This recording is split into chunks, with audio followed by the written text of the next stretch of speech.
Hey guys, in today's video I'm gonna show you how to send on-time photo on Instagram. So first of all, open Instagram. Before start the video, make sure to subscribe our channel and hit the bell icon for more updates. So let's get started. Click on to message icon. After that, select a conversation.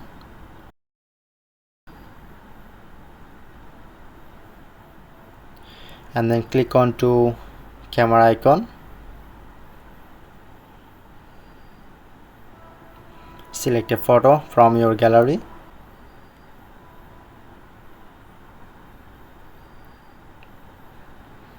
If you want to add text, sticker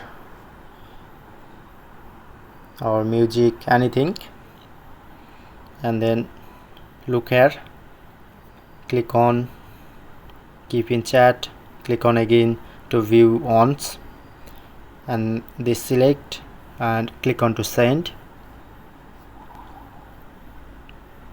Okay, now done. So that's how you can easily send on-time photo on Instagram.